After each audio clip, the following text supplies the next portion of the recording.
Vous êtes sur RTL. Change tout. RTL Matin, 7h, 9h30. Avec Yves Calvi. 8h47. Bonjour Laurent Gérard. Bonjour Yves. Bonjour mademoiselle Jade. Bonjour Monsieur Calvi, bonjour tout le monde. Revirement de Xavier Bertrand après avoir refusé catégoriquement de concourir à une primaire de la droite. Il se résout finalement à participer au congrès des Républicains qui désignera le candidat. Nous recevons ce matin le patron de LR, Christian Jacob. Voilà. On fait moi les malins maintenant que j'ai ramené le petit gros à la maison. On s'est bien foutu de moi, avec mes candidats éparpillés. Sachez-le, ma petite fille, mon deuxième prénom, c'est Machiavel. Oula. Parce que croyez-moi, réussir à arnaquer un assureur, c'est pas une mince affaire. Vous êtes donc satisfait? Oui, Bertrand va être désigné candidat, il sera au second tour, il est élu président et Bibi est à Matignon et voilà le travail. Oui, sauf que Michel Barnier, lui aussi candidat, aurait les faveurs des militants LR. Oui. Oh non, mais c'est pas vrai là, c'est pas vrai. Le cauchemar continue. Qu'est-ce que vous voulez que je fasse avec Barnier et moi, La dernière fois qu'il est venu chez vous, Alba Ventura s'est endormi. Ah, mais moi aussi je suis candidat. Bonjour Éric Ciotti. Oui. En effet, Christian Jacob, Monsieur Ciotti, lui aussi progresse dans les sondages. Oh voilà, c'est la totale maintenant. Il y a Ciotti qui me vole dans les plumes. Je ne suis pas un canard. Oui, t'es gentil, tu restes dans ton coin. Je ne suis pas un canard. Dominique Strauss-Kahn est dans la tourmente depuis la révélation des Pandora Papers. Il a en outre fait l'objet d'un portrait à charge dans l'émission Cache Investigation, diffusée jeudi dernier. Bonjour Monsieur Strauss-Kahn. Bonjour Michel. Tout ça, c'est du bullshit, paraît-il. Oui, c'est du bullshit. Au départ, de ces condamnations, il y a un énorme ragot. Lapsus révélateur. Pas du tout. Le fait que l'affaire des Pandora Papers soit révélée 3 jours avant la diffusion de Cache Investigation m'a mis la puce à l'oreille. Vous voyez, encore un lapsus. Vous soupçonnez Élise Lucet? Tout à fait, et je vais me défendre. Croyez-moi. Elle ne l'emportera pas au paradis fiscal. Oh, au paradis, pardon. C'est quand même bizarre tous ces lapsus que vous faites. On était habitués à vos lapsus sexuels, mais là, ce sont des lapsus financiers. Si il n'y a que ça pour vous faire plaisir, je peux revenir au registre sexuel et vous dire qu'Élise Lucet, elle va l'avoir dans le pognon, dans l'oignon. Ah zut, j'y arrive plus. Ah bah oui, décidément. D'autant que j'ai prononcé 3 fois le mot lapsus. Dans lapsus, il y a... Et lap. Voilà. Enfin, c'est fou, décidément, cette affaire vous affecte beaucoup. C'est le signe que je suis l'objet d'une machine à sous, d'une machination. Alors un piège, c'est possible. Un complot, nous verrons. Philippe Martinez, le patron de la CGT, n'en démord pas. Il s'oppose à la réforme de l'assurance chômage, bien que celle-ci soit déjà en vigueur. Bonjour Philippe Martinez. Bonjour. Qu'est-ce qu'on dit nous autres à la CGT?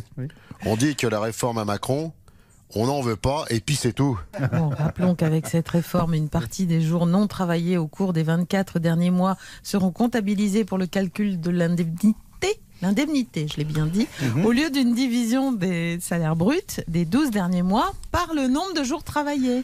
Ouais, à la CGT, nous autres aussi, on fait des mathématiques en CM2 et on sait bien que 2 et 2, ça fait 5.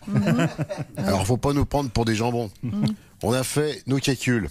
Et une fois de plus, c'est les travailleurs et les travailleuses qui trinquent. Mais qui payent l'addition. Non, qui trinquent.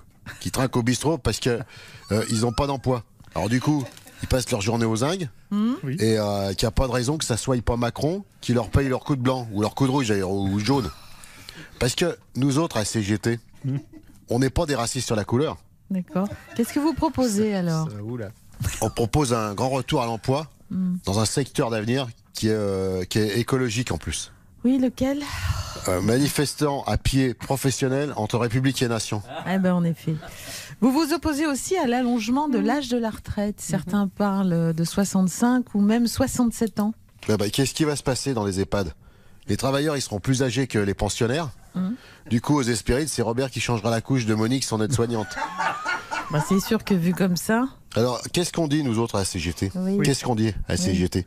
On dit que tout le monde doit partir à la retraite à 25 ans. À 25 ans? Bah ouais. Comme ça, on a réglé le problème d'emploi. Plus de chômeurs que de retraités, que des retraités. Vous voyez, c'est simple. Oui, c'est pas simple. besoin d'avoir fait des études à Macron pour trouver des solutions.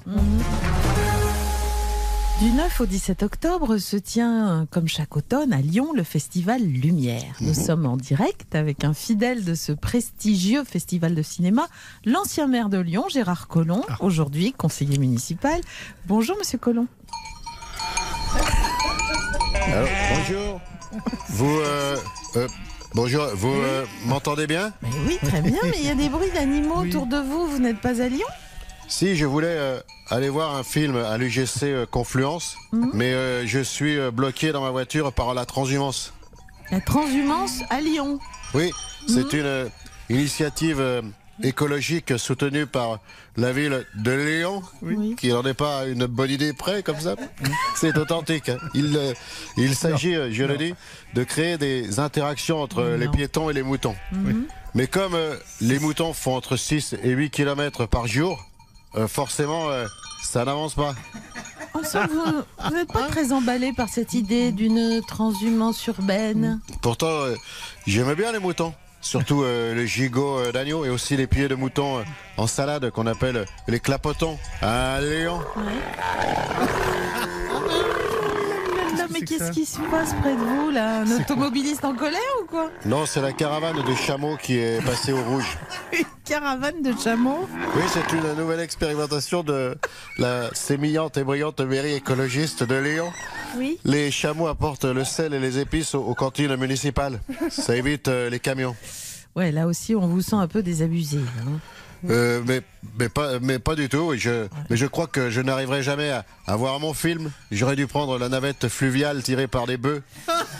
Bah, vous le saurez pour la prochaine fois. Vous étiez en route pour aller voir quoi à propos? Soleil vert de Richard Fleischer. Il paraît que ça prédit le futur et que ça fait peur. Ah oui. L'énergie nucléaire s'est invitée dans la campagne électorale, centrale nucléaire ou éolienne, le débat fait rage. Mais il existe de nombreux autres types d'énergie renouvelable. Faisons le point avec notre ami Jean-Pierre Pernaut. Eh oui, ma petite Jade, comme le dit le proverbe en France, on n'a pas de pétrole, mais on a des idées. Alors prenons tout de suite la route de nos belles régions, direction Iguel-le-Tartuffe dans la région du Ruquier-Joufflu, à la rencontre de Jean-Pierre qui a révolutionné l'énergie hydraulique avec l'invention d'un barrage qui ne nécessite pas d'eau. Un barrage sans eau? C'est impossible, ça. Mais si, comme le dit cet autre proverbe qu'on aime beaucoup, impossible n'est pas français. Et c'est ce que démontre Jean-Pierre avec son barrage aux heures les plus sombres de notre histoire. Avec la montée inédite d'Éric Zemmour dans les sondages, ce qui lui permet de chauffer toutes les maisons du Ruquier-Joufflu sans débourser un centime. Bah, c'est astucieux. Un autre exemple, peut-être. Tout à fait. Prenons maintenant la route de Lens-le-Bourg, en Haute-Maurienne, à la rencontre de Jojo, qui a inventé le premier vélo électrique sans batterie.